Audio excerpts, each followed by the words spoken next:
kotak Pandora, kotak harapan, di mana harapan-harapanmu saya taruh di sini, ibarat seperti itu. Oke? Nah, ketika saudara berdoa dengan Tuhan, Tuhan itu tahu. Waktu saudara doa, bagi Tuhan hanya ada 3 kemungkinan. Yang pertama Tuhan katakan yes. Yang kedua Tuhan bilang tidak. Yang ketiga Tuhan bilang tunggu. Kalau Tuhan bilang ya, kali ini Tuhan jawab. Amin. Amin. Siapa di sini yang bergumul pengen punya mobil? Angkat tangan. 1, 2, 3, 4, 5, 6, 10. Semua bergumul pengen punya mobil. Kalau saudara bergumul pengen punya mobil, maka Tuhan akan berikan kepada saudara. Amin. Percaya atau tidak, kalau saudara yakin, pasti Tuhan akan berikan. Amin. Ya, karena itu ketika saudara berdoa masih kosong, nggak punya apa-apa. Tapi waktu Anda berdoa, Anda minta dengan yakin. Amin. Anda berdoa, Tuhan, Tuhan, saya minta mobil. saya minta mobil. Dalam nama Yesus. Dalam nama Yesus. Supaya kalau saya punya mobil, saya bisa melayani Tuhan. Untuk cari jiwa. Untuk kemuliaan Tuhan. Bukan untuk kemuliaan diri sendiri. Amin. Amin. Nah, sekarang karena Anda sudah minta, saya taruh di kotak ini. Oke? Dan sekarang karena Anda minta, saya kasih mobil. Dapatkan mobil? Imani dulu. Ini sama mobil asli saya mau kesini.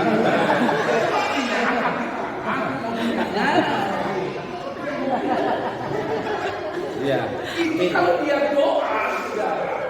Kalau Tuhan kasih pasti langsung. Amin. Yes. Karena dia doa, dia bilang buat untuk cari jiwa. Melayani. Dia bilang jemput jemaat, dia pulang ke gereja, dia apa? Amin. Amin. Maka waktu dia doa, dia minta. Maka kotak ini kosong kembali. Harus indeng lagi, minta lagi sama. Dia kan sudah seperti itu.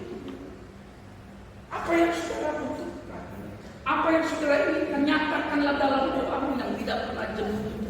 Kalau saudara kekurangan iman, saudara kekurangan iman, murid-murid saja gurunya Yesus. Tiap hari 12 murid ikut sama Yesus. Tiap hari melihat bagaimana Yesus melakukan mujizat. Mereka pun di bawah kepemimpinan pengembalaan Yesus juga kurang iman. Makanya dia berkata, tambahkanlah iman kepada. Artinya kalau saudara kurang iman, minta ditambahkan, saudara doa. Karena dengan iman itulah menyatakan segala sesuatu yang tidak akan menjadi ada. Bisa contoh, Mbak, siapa namanya Mbak? Mbak Maria. Mbak mau duit? Mau. Tuhan Yesus, aku minta uang. Saat ini nyatakan kuasamu supaya aku kalau punya uang bisa kasih persembahan, bisa bantu gereja. Amin. Nah, sekarang dikasih Tuhan 5.000. Dikasih sama. Nah, ketika Tuhan kasih Mbak Maria 5.000, kok sedikit Tuhan? Itu kadang-kadang respon kita nih orang Kristen dikasih berkat sedikit, Tuhan sebenarnya ngetes, nguji. Lihat responmu piye. Responmu itu bagaimana? Ada Mbak bersyukur atau bersyukur dapat berkat? Bersyukur. Bersyukur kan? Sama Tuhan. Bersyukur. Karena Mbak bersyukur, Tuhan hati. Tuhan, aku minta lebih banyak dari ini supaya aku bisa kasih persembahan yang lebih banyak, kasih perpuluhan, kasih dua pekerjaan Tuhan. Amin. Nah, sekarang ambil ini 100.000.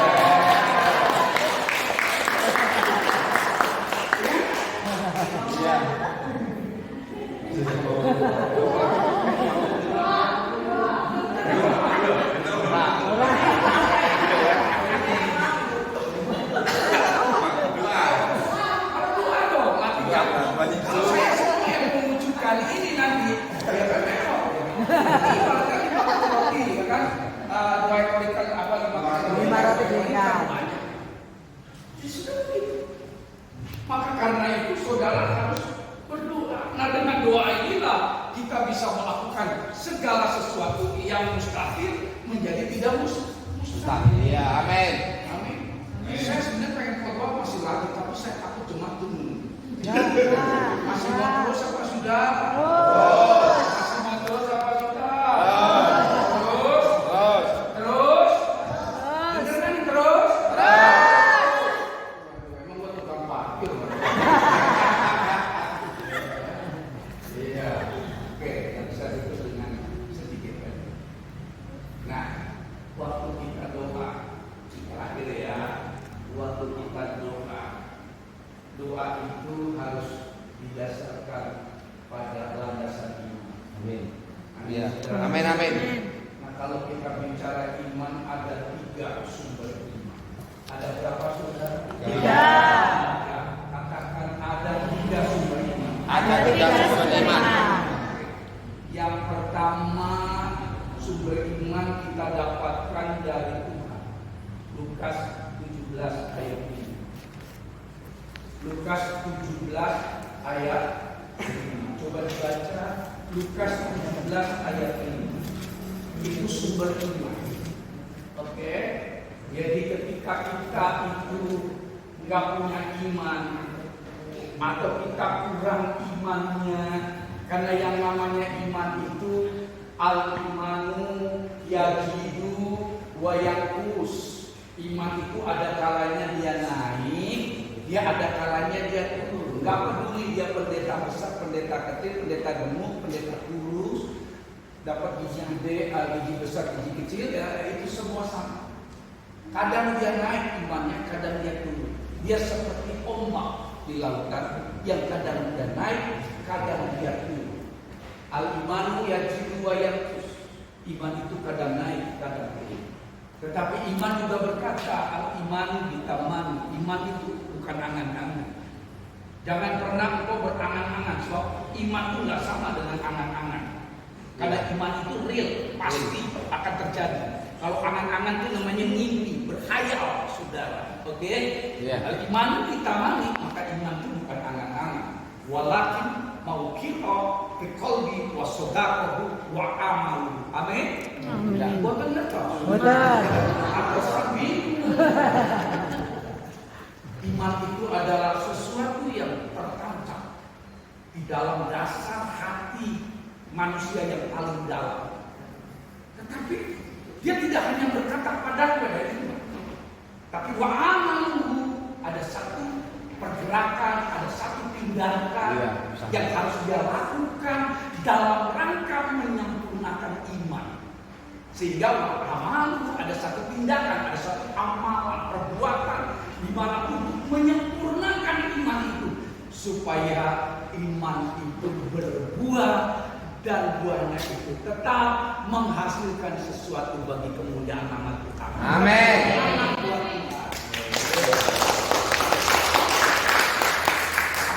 Amin. Ya, jadi yang pertama sumber iman adalah kita dapat dari Yang kedua iman bisa kita dapatkan dari Roma 10 ayat 17. Iya kan? Roma 10 ayat 17. Iman bisa kita dapatkan oleh karena kita apa? Pendengaran. Mendengar karena kebenaran apa? Firman Kristus. Kita dengar firman, iman kita dibangun. Iman kita dikuatkan. Karena di dalam firman Tuhan itu ada banyak janji-janji Tuhan dan berisi janji-janji Tuhan.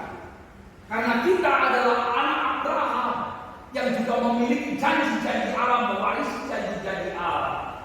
Maka dengan iman keyakinan itu ketika kita dengar firman Tuhan, iman kita bertumbuh. Yang ketiga, iman sumbernya dapat dihasilkan dari impartasi. Apa saudara? Impartasi.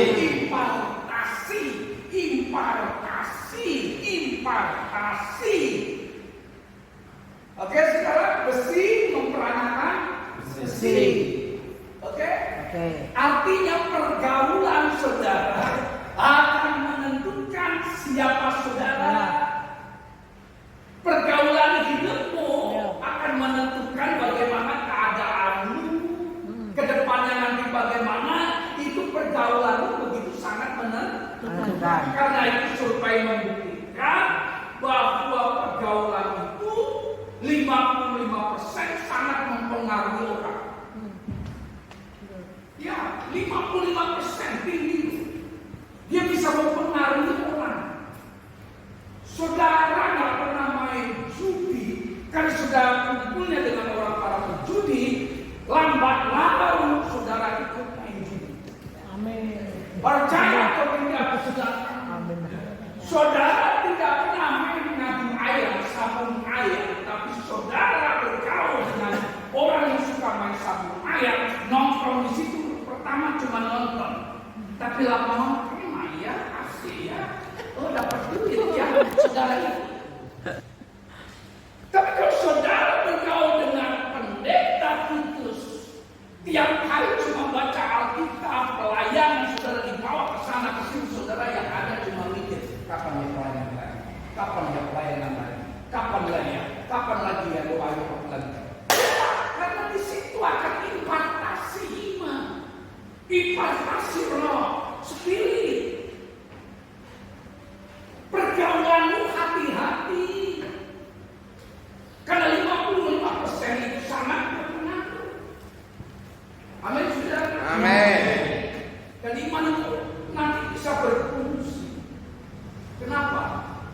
Karena menurut saya ada 4 fungsi iman. 4 fungsi iman itu yang pertama adalah iman adalah alat. Alat apa? Alat untuk meraih janji-janji Tuhan. Ayatnya ada. Galatia 3 ayat 29.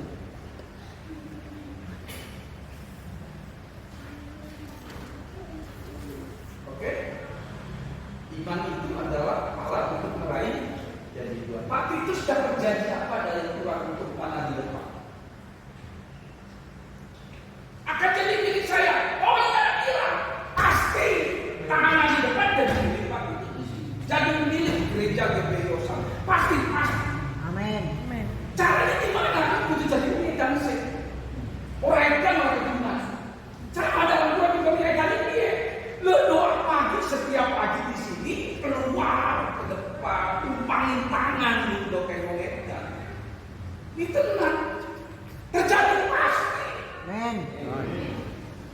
Tapi saya yakin karena saya lihat tiap kali saya lewat sini pagi, sampai keluar semua kalau pagi di gereja ini. Artinya di dalam nggak ada, di luar semua. Belum. mulai dari sekarang. Ada satu hari di mana Pak Titus bukan ngajarin, tapi ini Tuhan yang sampaikan kepada saya untuk Pak Titus. Karena Tuhan jadi milik ini. Amin. Kuncinya kau jadi imam, ajak jemaat, ya kan?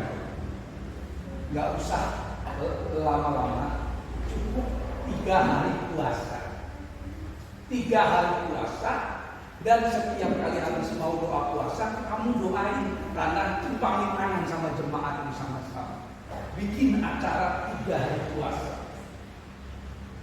Ya, bikin acara doa 3 hari musik pergumulan sana. Tuhan akan nyatakan kuasa dan kemuliaan. Yang menurut roh itu tidak terserami, tidak terpahami, tapi Tuhan akan kirimkan jagat-jagat surgawi. Amin. Saya pernah alami hal yang kayak ini. Karena seorang pendeta tidak usah banyak bicara dengan jemaat, bicaranya dengan Tuhan. Karena iman tidak boleh bisik-bisik, bisik-bisik tetangga, bisik-bisik ke jemaat. Cukup bisik-bisik sama Tuhan. Kalau mau sama jemaat, ajak, ayo siapa yang punya beban, yuk doa puasa. Nanti tumpangin tangan itu Pak. Pagi-pagi subuh-subuh orang pada sholat subuh, dengan ketahuan itu doa. Tumpangin tangan tuh.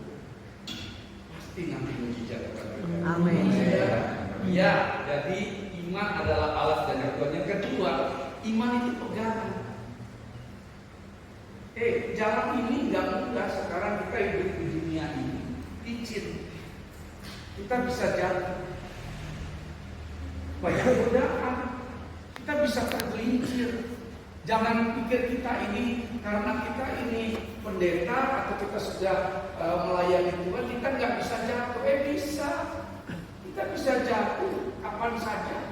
Ketika kita lengah, kita bisa tergelincir. Tapi kalau kita pegang janji Tuhan, kita pegang, maka pegangan kita itu kuat karena yang kita pegang janji Tuhan. Maka sekalipun kita jatuh, tidak akan sampai tergeletak. Amin. Amin. Tangan Tuhan menopang. Amin. Ya. Kemudian yang ketiga, iman itu adalah filter. Fungsi yang ketiga, iman itu sebagai filter. Saringan. Pegangan, yang ketiga sebagai filter. Bukan filter air dulu, ya saringan. Saringan. Jadi disaring. Kalau orang punya iman itu nyari mana yang baik, mana yang tidak baik, mana yang berkenan, mana yang tidak berkenan, mana yang kira-kira menjadi prioritas, mana yang skala prioritas. Itu semua punya filter sehingga nanti itu bisa disaring. Karena dengan demikian kemudian kita bisa melakukan segala sesuatu dengan tepat. Yang terakhir, iman adalah senjata. Katakan sama-sama, Iman adalah senjata.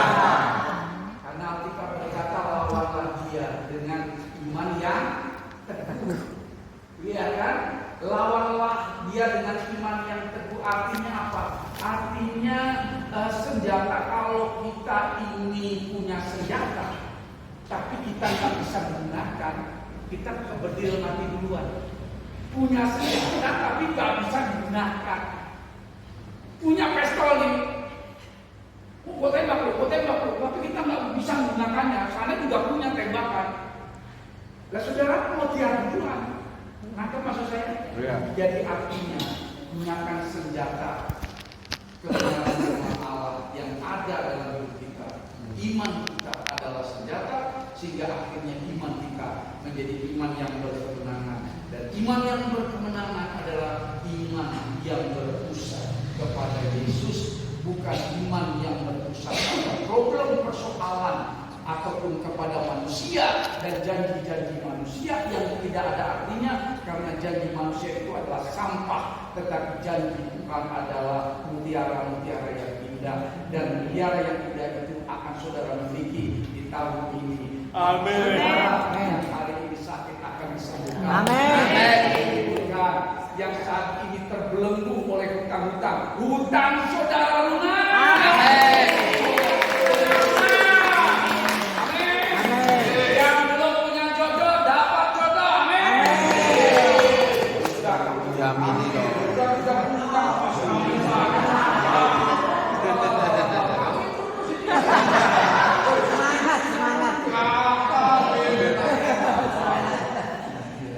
Jadi, oke, saya tutup firman Tuhan. Mohon maaf kalau ada kata-kata kurang berkenan. Ya, inilah pembawaan saya. Pada saya khotbah saya tidak suka yang terlalu kaku. Karena saya ingin disampaikan itu tidak di-reject. Tapi tangkap jangan lucunya, tapi tangkap kebenaran poin-poin. Yes. Amin. Amin. Mudah-mudahan udah kapok ya. Ya. Undang lagi ya. Ya. Puji Tuhan, kita tunggu kembali ke kepala. Saya minta dibantu suami musik.